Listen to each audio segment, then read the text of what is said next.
시사 이슈 함께 이야기해봅니다. 시사 따라잡기 최영의 시사평론가와 함께합니다. 안녕하세요. 네, 안녕하세요. 네, 4월 재보선 여야 모두 단일화가 마무리되는 주인데 가장 큰 관심은 아무래도 야권 단일화일 것 같아요. 그렇습니다. 네, 조금 전 5시 30분부터 안철수, 오세훈 후보의 TV토론회가 진행이 지금 되고 있죠. 네, 지금 한 40분 정도 지났으니까 네네. 절반을 넘어가고 있습니다. 오늘 80분 동안 진행되고요. 네. 지금 뭐 지상파, 종편, 또 이 뉴스 전문 채널 8군데에서 생중계를 하고 있습니다. 네. 그만큼 이제 핫하게 지금 이제 이 재보선에서 가장 중요한 분기점이다, 이렇게 말씀드릴 수가 있습니다. 네네. 자, 지금 이제 안철수 후보와 오세훈 후보, 국민의당, 국민의힘. 안철수 후보는 오늘 뭐 대단한 또 승부수를 던졌습니다. 네. 이 단일화가 되면 누가 후보가 되든, 자, 국민의당은 국민의힘과 합당하겠다. 굉장히 이제 또 나름 의기 있는 그런 네. 이제 선언을 했는데, 원래 이 단일화 언제 할지 합당 시기에 대해서도 이견을 보이고 그랬었잖아요. 네, 맞아요. 네네. 그런데 문제는 이게 손뼉이 마주쳐야 소리가 나는데, 네. 국민의힘이 좀 시큰둥했습니다. 음.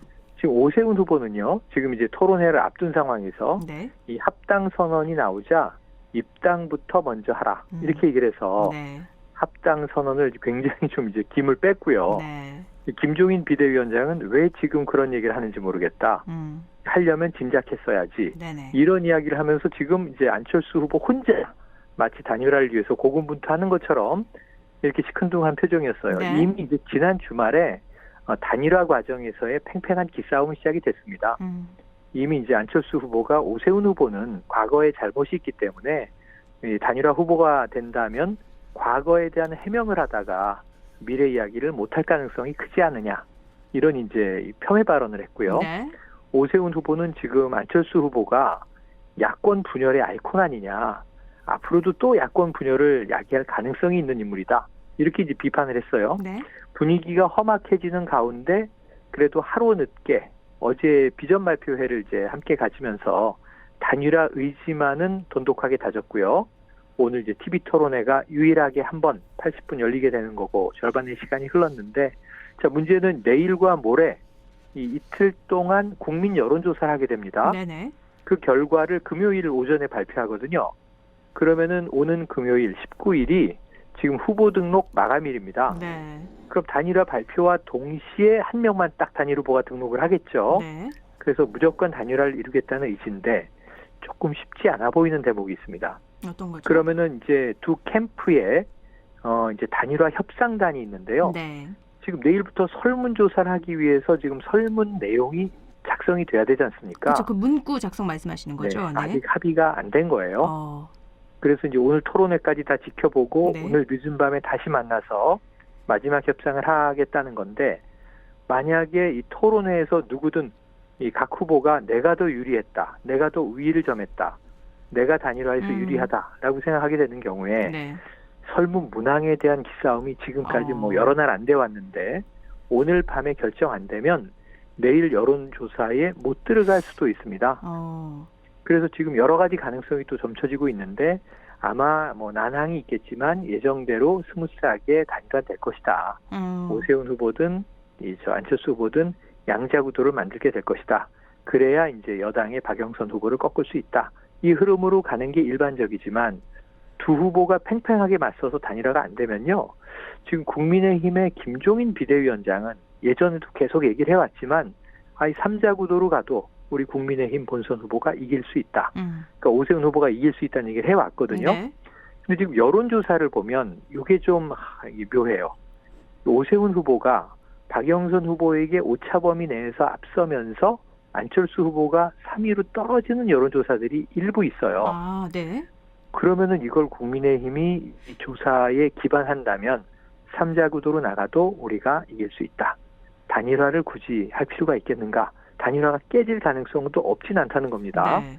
자, 앞으로 한 사흘 동안 일단 오늘 토론회 끝나는 거 잘 지켜보고요.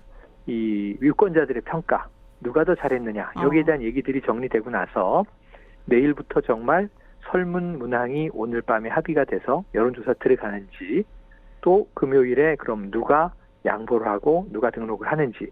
근데 금요일까지 이게 안 되더라도 단일화는 두 번의 기회가 있습니다.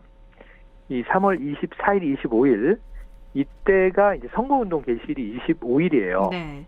그러니까 24일까지 단일화가 되면, 그러니까 금요일에는 각각 후보 등록을 하겠죠. 네. 3자 구도로. 네. 하지만 선거운동 들어가기 직전에 한번 단일화가 될 가능성이 있고, 네. 28일에 투표용지 인쇄가 들어갑니다. 30일이 아니라 28일인가요? 네. 네네. 근데 투표용지 인쇄가 들어가면 네네. 이때부터는 힘들어집니다. 어. 왜냐하면 사표 발생 가능성이 높아지니까요. 네. 후보 하나가 한 명을 지지하고 사퇴하더라도. 네. 그래서 이제 그 투표 인쇄 용지 들어가기 전에 한 명이 사퇴를 하는 방식으로 단일화가 될 수 있는데, 시간이 길어질수록 민주당에게 유리하다. 왜냐하면 아름다운 단일화는 어렵고 이전 투구 양상이 계속하고, 이건 뭐 본선에서 여야가 격돌하기 전에 야권 내 후보가 서로 재살 깎아먹기를 할 가능성이 있거든요. 네.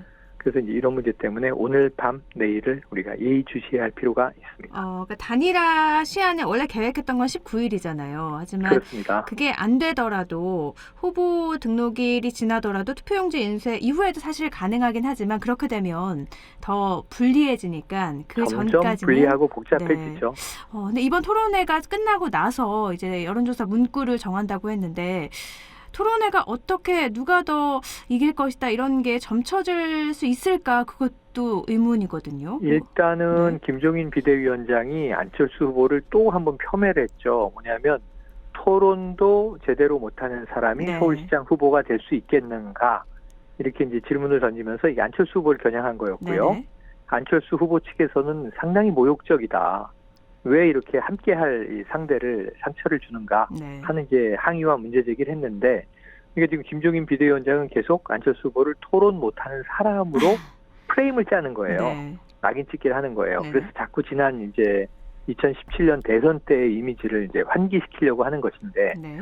지금 현재까지는 누가 우위라고 딱히 이야기를 하기 어렵지만, 토론에서는 이 오세훈 후보가 조금 우위를 점하지 않겠느냐라는 전문가의 이제 예상이 많았어요. 네. 하지만 끝나봐야 합니다. 또 토론 못해도 또 동종 여론이 더 몰릴 수도 있는 거예요. 네. 그래서 이건 끝까지 지켜봐야 되는데, 어쨌든 이 결과에 따라서 지금 묘한 것은 3자 구도까지도 국민의힘이 각오를 하게 된다면, 지금 어쩌면 이 설문문항 방식이 오세훈 후보 측은 적합도를 물어보자. 적합도를 묻는 경우에는 이 조직 기반이 반영이 되면서 조직력이 좋은 국민의힘이 좀 유리한 결과가 나온다는 거고요. 아니다, 인물 경쟁력을 물어보자. 이건 안철수 후보는 경쟁력은 자신이 더 좋다고 이제 자부하는 대목이거든요. 네네. 최근 여론조사에서는 적합도와 경쟁력이 다 비슷비슷하고, 오세훈 후보가 경쟁력이 안철수 후보보다 더 높아요라는 여론조사도 없는 건 아니에요. 네. 그럼 만약에 이제 적합도와 경쟁력을 함께 물어보는 방식으로 문구는 절충할 수 있습니다. 네. 그런 경우에 이제 오세훈 후보 측에서 이건 뭐 어느 정도 우리가 양보를 해도 우리가 결과에 유리함을 가질 수 있다라고 오늘 토론의 결과 자신들의 우위를 좀 확신한다면, 요건 또 의외로 이제 절충이 이루어질 수도 있거든요. 네. 그래서 경우의 수가 참 여러 가지입니다. 근데 판이 깨질 가능성도 아슬아슬하게 있고요. 그래도 약속을 했는데, 왜냐하면 단일화가 이루어지지 않은 후에 만에 하나 어부지리로 여당의 박영선 후보가 이기는 경우에 네. 사실 오세훈, 안철수 두 사람은 모두 다 야권 지지층에서 엄청난 비난에 시달릴 수밖에 없겠죠. 타격이 너무 크겠죠. 네. 네, 그 단일화 하나를 못해서 결국은 또 서울시장 자리를 탈환하지 못했다. 그럼 이건 내년 대선에까지 영향을 줄 수 있거든요. 네. 또 이 LH 사태 때문에 여당이 정말 악재를 만난 상황에서 네. 다 된 밥에 단일화를 못해서 꽃밭을 이 비난은 아마 누구도 받고 싶지 않을 거예요. 그럼 거의 정계 은퇴 수준의 이제 또 혹독한 시련을 겪어야 될 겁니다. 그래서 단일화는 조금 이제 난항을 겪겠지만 이루어질 것이다라고 낙관하는 이제 야권 분석가들도 있고, 또 이제 사실 누가 나가도 박영선 후보를 이기는 여론조사들이 꽤 나오고 있기 때문에 이 결과들은 누구도 양보하기 어려운 구도로 꼬여버렸다. 네. 또 한탄하는 분석가들도 있고 결국은 지켜봐야 알 수 있을 것 같습니다. 오늘 토론회 제가 5시 30분부터 좀 지켜보고 들어왔는데 네네. 무상급식 같은 뭐 보편복지에 대한 이견도 나타내고 있었고요. 그렇죠. 지금은 또 어떤 내용을 나올지는 나중에 알 수 있을 텐데 이게 조금 밋밋한데 남은 시간이 더 볼만할 것이 네. 앞부분은 명지대 이 신율 교수의 사회로 네. 이 두 후보가 모두 발언을 하고요. 그리고 이제 2분 내외씩 이제 이 사회자의 공통 질문에 대해서 정견 발표를 했어요. 네네. 그리고 이제 한 30분쯤 지난 시점에서부터 서로에게 이제 질문을 주고받는 방식이 진행됩니다. 네. 김종인 비대위원장이 이제 안철수 후보가 토론을 못하네 이런 얘기를 했던 게 뭐냐면 지금 오세훈 후보 쪽에서는 스탠딩 토론 방식, 이 미국식의 뭐 타운홀 이 토론 방식 이런 것들을 제안했는데 스탠딩 토론은 다른 말로 하면 자유 토론이거든요. 네. 그 안철수 후보는 이게 질문과 사회자의 역할이 짜여져 있는 토론을 원했다는 거예요. 그래서 이제 그것이 하나 이제 근거가 된 것인데 네. 후반부는 지금 후보 간에 이제 말씀하신 대로 쟁점들을 주고받고 있어서 네. 사실 불꽃이 튀는 것은 이제 지금부터 남아있는 시간 동안일 것 같고요. 네. 자, 토론이 다 끝나봐야 지금 SNS에서는 뭐 어마어마한 평가들이 올라오고 있습니다. 네. 그런데 두 사람의 지금 패션도 화제예요. 예, 오세훈 후보는 연두색 넥타이를 메고 네. 깔끔한 정장 모습으로 나왔고 네네. 안철수 후보는 정말 과거에 이제 이 대학원장도 지내시고 그랬는데 교수 같은 노타이에 좀 삐뚤어진 셔츠에 네. V넥 스웨터를 입고 나와서 자연스러운 분위기를 연출했는데 패션에서조차 자, 오세훈 후보는 전통적인 지지층인 보수와 중장년층에 어필하려고 하는구나. 지금 이 안철수 후보는 주로 젊은 층과 여성층에 좀 어필하고자 하는 패션을 잡았구나. 이런 분석도 벌써 나오고 있습니다. 그 댓글 보는 재미도 있는데 네. 끝나고 다음 주에는 이 토론회가 어땠는지도 단일화가 어떻게 진행이 단일화 됐는지 결과를 논할 수 있겠죠. 네, 알겠습니다. 최근 LH 사태로 여당은 계속 악재예요. 박영선 네네. 후보는 굉장히 고심하는 상황인데 어떤 반전 카드를 낼 수 있을까요? 사실 냉정하게 보면 없습니다. 자, 네. 이제 보면은 이제 김진애 열린민주당 후보와 이제 내일 단일화를 합니다. 네. 예, 이제 오늘 내일 여론조사가 진행되고 있고 이거는 뭐 큰 이변이 없을 것 같아요. 네. 자, 시대전환 조정훈 후보, 이 열린민주당 김진애 후보. 김진애 후보가 뭐 두 번의 토론회 동안 상당히 이제 박영선 후보의 이제 이 맹점들을 파고들어서 아주 따끔한 공세를 폈어요. 네네. 박영선 후보가 많이 아팠을 텐데 어쨌든 이것은 큰 이변 없이 내일 단일화가 이루어진다고 하면 이제 오늘 토론 이후에 이 야권 단일화의 적과 맞서야 되는데 네. 양자 구도면 많이 불리하고요. 3자 구도여도 뭐 저 야권 필패론 이거 장담을 못하는 상황이 돼버렸어요. 네. 지금 박영선 후보가 밀어붙일 수 있는 게 하나는 공약인데 자 이게 1년여 이제 잔여 임기를 채우는 공약 이미 공약은 너무 다 세게들 내서 네. 뭐 공약에 더 보태는 건 아무 의미가 없습니다. 낸 것을 실행할 수 있느냐 네. 서울 시민들은 불신을 가지고 있고 두 번째는 반전 카드라는 게 지금 LH 사태에 대해서 자 우리 자식이 잘못했으면 남이 욕하기 전에 내가 더 세게 야단친다. 그래서 지금 특검 요청했죠. 네. 전수조사 요청했죠. 지금 LH 사태에 대해서 박영선 후보는 아주 고강도의 야권 같은 요구를 이제 여권에 하고 있는데 네. 이것도 국민들이 유권자들이 썩 쉽게 믿어줄 것 같지 않습니다. 그래서 지금 반전이 쉽지 않은데 반전은 그냥 하나밖에 없습니다. 이제 딱 한 3주 남았거든요. 네. 3주 남은 기간 동안 오늘 이제 야권 단일화 후보들의 토론회가 제법 쟁점이 되고 있으니까 요즘에 선거전에서는 많은 유권자들이 토론회에 집중을 해요. 또 굉장히 재미없는 토론회도 많지만 네. 토론회를 보면 또 흥미진진하거든요. 네네. 진검승부가 펼쳐지기 때문에 박영선 후보가 언론인 출신 아니겠습니까? 네. 그러니까 이제 오세훈 후보가 올라오든 안철수 후보가 올라오든 이제 TV 토론회에 승부를 걸 것이다. 그래서 지금 이제 이 오세훈 후보가 올라온다면 과거 서울시장 재직 당시에 내곡동 땅에서 차익을 실현했다라는 의혹이 제기돼 있는데 이 오 후보는 지금 부인하고 있습니다만 언론 보도도 이미 나오고 있고요. 네. 이러한 서울시장 재직했는데 윤리적인 시장이 아니었지 않느냐.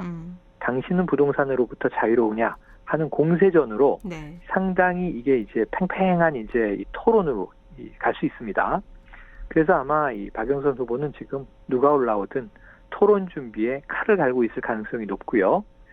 만에 하나 두 명이 다 올라오면 3자 토론이 이루어지겠죠. 네. 그럼 이제 오세훈 후보와 안철수 후보를 2명을 상대로 토론을 펼쳐야 되는데, 자, 이런 경우까지도 지금 감안을 하고 3주 남은 기간 동안 어떤 쟁점이나 아젠다로 분위기를 반전시키긴 참으로 어려운 상황이다. 이건 뭐 박영선 후보의 잘못은 아닙니다. 네. 집권 여당의 LH 사태가 이제 터져버린 악재 때문이고, 부동산에 안 그래도 이제 불신감이 높던 국민들의 분노가 폭발한 거거든요. 그래서 이제 박영선 후보는 결국은 뭐 꾸역꾸역 뚜벅뚜벅 네. 전공법으로 이 야권 후보들을 맞설 수밖에 없는 좀 절박하고 안타까운 상황에 놓였다. 이렇게 봐야 되겠네요. 냉정한 평가였어요. 얼마 남지 네. 않은 재보궐선거에서 반전 카드는 없다. 토론회에서 없습니다. 얼만큼 잘하느냐에 따라서 유권자의 마음을 돌릴 수 있느냐 없느냐가 네. 달렸다는 건데. 자기 힘으로 네. 해야 됩니다. 그럼 박영선 후보는 반전 카드가 없다고 하더라도 여당은 어떻게 좀 카드가 있을까요? 여당도 오늘 대통령이 이제 대국민 사과를 하셨죠. 네. 그리고 이제 정세균 국무총리가 연일 고강도 대책을 내고 있죠. 그래서 이것 때문에 박영선 후보의 이제 극약 처방이 효과가 없는 거예요. 이 여당에서 굉장히 좀 과거에 보였던 것처럼 알아서 하겠다, 별 문제 아니다, 개인의 일탈이다 이런 식으로 덮으면 이 박영선 후보의 절박한 이제 이 자기 편 때리기가 조금 이제 유권자에게 어필할 텐데. 네. 대통령, 국무총리, 뭐 변창흠 장관은 사의를 표했죠. 이미 다 여당 내에서 김태년 뭐 이 당대표 권한대행, 즉 원내대표입니다만 지금 야당에게 특검하자, 전수조사하자 이런 얘기하고 있고, 네. 그러니까 모두 다 이 여당 지도부는 고강도 대책을 얘기하고 있는데 박영선 후보도 하고 있는 얘기를 또 하는 셈이거든요. 네.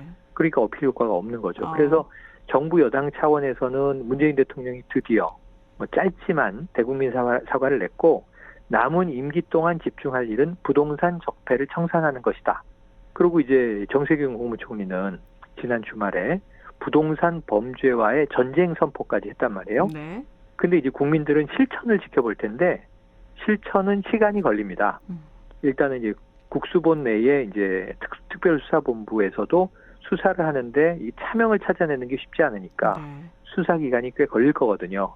그러면은 재보선 다 끝나고 나서 이 정권 심판론이 먹혔을지, 아니면은 이제 이 정권을 지켜달라는 정권 유지론이 먹혔을지, 결과가 나온 이후에야 LH 사태에 대한 수습책이 나오거든요. 네. 그래서 저는 정치권에 조금 당부드리고 싶은 게 국회 입법이 가장 중요합니다. 네.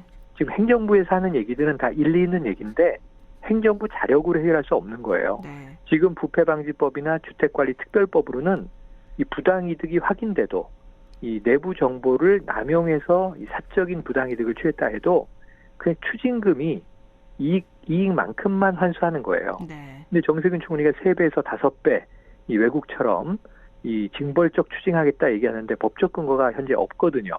그럼 국회에서 특별법을 만들어줘야 되는데 국회가 지금 좀 미적미적 거리고 있습니다.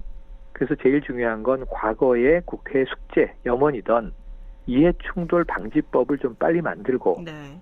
이 부동산 대책과 관련해서 좀 이 투기 세력을 엄단할 수 있는 특별법도 좀 빨리 만들고, 입법적인 제도화와 행정부의 이제 수사 및 여기에 대한 이제 고강도 개혁 대책, LH를 해체 수준으로 아마 이제 리노베이션 할 것 같습니다. 네.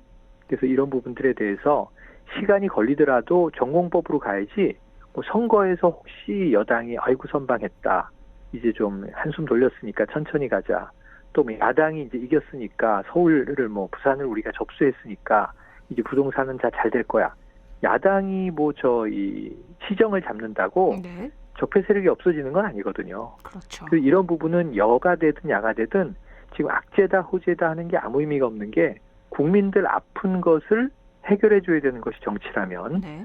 이 LH 사태는 결코 야당에게 호재다라는 말을 입에 올려서도 안 될 것 같고, 국민이 고통받는 것은 정치권이 해결해야 할 과제로 인식하고 대응하는 것이 유권자뿐 아니라 이제 우리 시민, 국민 전체에게 신뢰받는 방법이다. 여야 모두 좀 힘을 합쳐줬으면 하는 생각이 듭니다. 이렇게 입법이 먼저 추진이 돼야 된다고 말씀을 하셨는데, 이해충돌 방지법이나 국회의원 전수조사하는 것도 그렇고요. 여야가 모두 다 합의를 했어도 추진이 안 되고 있는 거잖아요. 네, 지금 뭐 합의가 돼도 추진이 안 되고, 네. 이 300명 국회의원 전수조사 얘기를 김태년 원내대표가 했을 때 김종인 비대위원장은 그래, 우린 준비돼 있어, 합시다, 이렇게 통 크게 받았는데, 정치는 통 큰 쪽이 이기거든요. 네. 국민들이 볼 때 통이 커야 멋있다. 그래서 이제 대통령도 요즘에 뭐 좀스럽고 민망합니다 이런 표현 썼습니다만 네. 정치는 좀스러우면 안 되는데 지금 이제 김종인 비대위원장은 쾌히 받는 모습 좋아요. 네. 근데 이게 주호영 원내대표가 자 뜬금없다. 민주당 먼저 하고 여당이 먼저 하면 우리는 따라서 해보겠다. 그러니까 이제 홍준표 무소속 의원이 바로 이거 네. 비판했거든요. 그렇죠. 이거 한다고 응해야지. 이걸 가지고 또 네가 먼저 해라, 네가 먼저 해라 하는 것은 아니다. 국민들 앞에서 우리 공직자 또 선출직이라 하더라도 의원들이 앞장서야 한다 하는 또 좋은 얘기를 했는데요. 그러니까 이런 부분에서는 진짜 여야가 없는 거거든요. 역으로 거슬러 올라가 보면 원죄가 야당에 있어요. 네, 그렇죠. 네. 박덕흠 의원 사태가 있었어요. 그럼 여당은 깨끗하냐? 아니에요. 이상직 의원 사태가 있었어요. 이스타항공의 창업주 네. 이상직 의원 사태, 네. 또 박덕흠 의원의 이 부동산 재산이 논란이 되고 이해충돌 아니냐? 국토위에 오랫동안 이런 상임위에 건설업자가 있으면 안 되지 않느냐 하는 비판이 그때도 쏟아져 나왔는데 네. 김영란법의 원래 취지가 부정청탁 금지 및 이해충돌 방지법인데 그때 이미 뒤에 이해충돌 방지는 잘라먹고 부정청탁 금지로 뭐 10만 원 이상, 5만 원 이상, 뭐 100만 원 이상 이것만 정해놨거든요. 네. 그리고 이해충돌 방지법을 안 만들고 있으니까 지금 문제는 국회뿐만 아니라 광역자치단체, 의회, 광역의회, 기초의회에서도 다 시의원, 도의원들이 해당 상임위에 들어가 있는 사람들이 그 개발 정보를 빼내서 미리 자기네가 투자한 정황들이 지금 계속 쏟아져 나오는 거거든요. 네. 그러니까 이제 공직 부문에서 이런 이해충돌 방지를 위한 엄격한 기준을 세우지 않으면 이런 일은 수사할 때만 으르륵하지만 또 나오고 또 나올 거예요. 왜냐하면 지금 부산 LCT 문제를 2016년에 엄단을 못하니까 또 나오고 있어요. LCT와 LH는 참 닮아 있다 이런 생각이 들거든요. 네. 근데 다만 LCT는 이제 민간 개발에서 특혜 분양 의혹으로 이제 로비를 했던 정황들인 거고, 네. 공공 이 부문에서 LH는 이 직원들이 내부 정보를 활용해서 먼저 선제적인 투기를 한 것으로 지금 보여지는 의혹들이고, 네. 하지만 민간 공공 모두 다 그냥 먼저 이 봉사해야 할 서비스를 제공하는 사람들이 다 차익을 얻어가 버리면 국민들의 이 이익을, 혜택을 다 이제 갈취하는 행위들이거든요. 네. 그러면 누가 주택과 토지 문제에 있어서 관리자라든가 또는 이제 어떤 그 일을 하는 부문들에 대한 신뢰를 갖겠느냐 하는 문제죠. 그래서 이런 문제는 이제 뭐 공공개발이 답이다, 민간 주도 개발이 답이다. 지금 이 여야가 계속 싸우고 있는데 중요한 건 누가 해도 상관없고 청렴한 게 답입니다. 그래서 이건 정말 국민들에게 혜택을 주는 서비스를 제대로 실천하는 것이 답이니까 제도적인 어떤 입법 강화를 이번 기회에 해줘야 다음에 LH, LCT 이런 것들을 넘어서 이런 투기 의혹이 적어도 이제 발생하지 않을 수 있다. 이런 생각을 해봅니다. 그럼 부동산이나 투기 관련해서는 정치적으로 접근할 게 아니라 비리 문제는 확실하게 짚고 넘어가야 될 것 같아요. 이거 선거 지나가면 호재 악재 얘기하고 야 LH 덕분에 이겼다. 이게 야당이 환호할 일이 아니잖아요. 그렇죠. 그 야당이 만약 이긴다면 이 정권 심판을 요구했던 이 시민들의 또 눈물을 닦아주는 게 이긴 야당의 역할이 될 거잖아요. 네네. 그러니까 이런 부분들에 대해서는 호재 악재를 얘기하는 게 참 이게 선거 국면이라 이 승패 싸움이니까 이해는 됩니다만 그 이후에 어떻게 이 유권자들이 분노하는 것들을 정말 토지와 주택을 공정하게 갖고 싶어하는 젊은 세대와 우리 서민층에게 정책으로 이 답을 할 수 있을지 이 후보들 정당들이 함께 좀 고민을 해주고 그 답을 내야 합니다. 맞습니다. 또 LCT 얘기가 나와서요. 부산시장 선거에 박형준 후보 불법 증여 의혹 계속 나오고 있어요. 이렇게 특혜받은 거 아니냐 하죠. 4가지가 나왔습니다. 지금 박형준 후보는 워낙 격차 있게 이 민주당의 김영춘 후보를 이제 따돌리고 앞서 있는데요. 그러다 보니까 이제 공세도 강해지는 거죠. 하나는 MB정부 시절에 홍보기획관으로 청와대 근무할 때 이 4대강을 반대하는 시민단체를 사찰하라고 지시한 바가 없느냐. 국정원에 지시했다. 2개의 문건이 나왔다. 이런 의혹이 있는 거고요. 그리고 LCT에 입주해 있는데 이게 특혜 분양 받은 거 아니냐 하는 또 의혹이 제기된 거고요. 또 민주당의 장경태 의원이 딸의 입시 비리까지도 지금 이제 의혹 제기를 했습니다. 여기에 대해서 이제 이 박형준 후보는 하나하나 이제 해명을 하고 있어요. 일단은 사찰에 대해서는 난 전혀 모른다라는 입장이고요. 네. 근데 요거 약간 보도를 보면 홍보기획관의 서명이 있기 때문에 이건 조금 진실성 있게 해명할 필요가 있고 물론 이제 선거에 얼마나 영향을 줄지는 아직 이제 감지하기는 어렵습니다. 네네. LCT는 자신은 정당하게 그냥 매매를 통해서 입주한 것이다. 투기가 아니었다. 그리고 네. 매매 계약서를 공개했습니다. 네. 그리고 이제 이 자신의 가족에 대해서도 이제 여기에 대해서는 이제 어떤 분양 특혜가 아니라 또 정상적으로 입주했다라는 얘기를 했습니다. 딸 부부도 LCT를 딸 가지고 있는 부부가 거죠. 네. 사업을 하는 사위가 있는 딸 부부가 센텀에 살다가 이제 이사를 온 것이다. 네. 이런 얘기를 했고요. 그리고 이제 입시 비위에 대해서는 이제 홍대 의혹을 제기하면서 박 후보의 배우자가 이 입시 비리를 저지른 것 아니냐 하는 의혹인데 그 대학에 이 입시를 넣은 일 자체가 없기 때문에 네. 완벽한 허위다. 지금 법적 조치한다고 일단 이 민주당 장경태 의원을 고소한 상황이거든요. 네. 여기에 대한 진위는 이게 선거가 끝나야 나올 수 있을 것 같고요. 얼만큼 더 팩트에 가까운 정황을 양쪽이 제기할 수 있느냐 싸움인데 일단 박 후보는 상당히 격노했어요. 네. 이 깨끗하게 클린 선거를 하려고 했는데 워낙 이 여당의 네거티브가 심해서 법적 조치를 하지 않을 수 없다. 언성을 높이고 있는 대목인데 이렇게 언성을 높이다가 예를 들어서 약간 의혹이 팩트인 정황들이 나와버리면 네. 이 역풍을 맞는 경우들이 또 선거에서 왕왕 나타나거든요. 네. 그래서 이건 여야 누구에게 이 의혹 제기와 대응이 유불리할지는 조금 지켜봐야 될 상황입니다. 아직까지는 박형준 후보의 여론조사에 큰 영향을 미치진 않는 것 같아요. 네, 아직은 뭐 이 크게 선거판에 바람이 불진 않고 있어요. 네네. 그래서 박형준 후보가 여전히 우세를 점하고 있는데 한번 TV 토론을 했는데 거꾸로 돼 있죠. 지금 야당 후보가 챔피언의 모습을 보이고 있고요. 네. 여당 후보가 절박한 추격자의 모습을 보이고 있어서 네. 토론 후에 또 김영춘 후보에 대한 평가가 좋습니다. 그건 뭐냐 하면 박형준 후보는 일단은 정권 심판론에 초점을 뒀는데 김영춘 후보는 부산의 경제 회복, 개발론을 주로 네. 이야기하고 있어서 이 시정에 대해서는 또 이 김영춘 후보 콘텐츠가 좋았던 거 아니냐는 평가들이 엇갈리고 있어요. 네. 이것도 앞으로 남은 시간 조금 더 지켜볼 대목으로 보여집니다. 알겠습니다. 다음 주에는 다른 단일화가 어떻게 진행이 됐는지도 이야기를 나눠보고요. 그렇습니다. 또 그게 얼만큼 핵심이죠. 네, 뭐가 더 바뀌었는지 나눠보도록 하죠. 오늘 말씀 네. 고맙습니다. 네, 고맙습니다. 네, 최영일 시사평론가였습니다.